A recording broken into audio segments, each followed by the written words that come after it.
રાજકોટ ભાજપના તમામ 16 ઉમેદવારોએ ઉમેદવારી ફોર્મ ભર્યા છે તો ધોરાજી તાલુકા ભાજપમાં કોઈ અસંતોષ નથી। યુવા ભાજપ ઉપપ્રમુખ જ્યાં 16માંથી 14 સીટ પર ભાજપનો ભગવો લહેરાશે તેવો દાવો કરી રહ્યા છે। મોટી મારડ તાલુકા અને જિલ્લા પંચાયત સીટ અનામત જાહેર થઈ છે। વિરલ પનારા અને રવિ વડાલિયા ભાજપ સાથે હોવાનો દાવો થઈ રહ્યો છે। ધારાસભ્ય સાથે ફોર્મ ભરવાની રેલીમાં બંને નેતાઓ હાજર રહ્યા।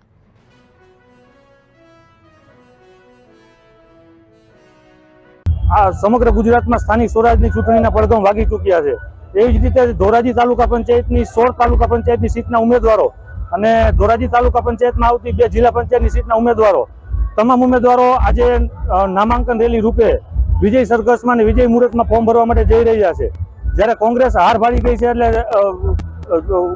સરપંચો અને તાલુકા પંચાયતના સદસ્યોને ભરવાના તમામ પ્રયત્ન કરવા છતાં એ લોકોને આજે આવવા દીધા નથી।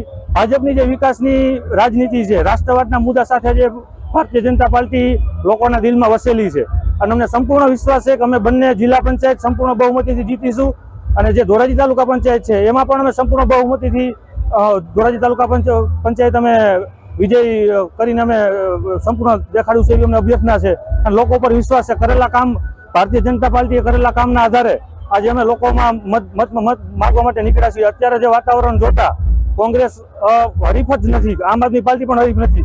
સંપૂર્ણ બહુમતીથી ભારતીય જનતા પાર્ટી વિજય તરફ આગળ વધી રહી છે।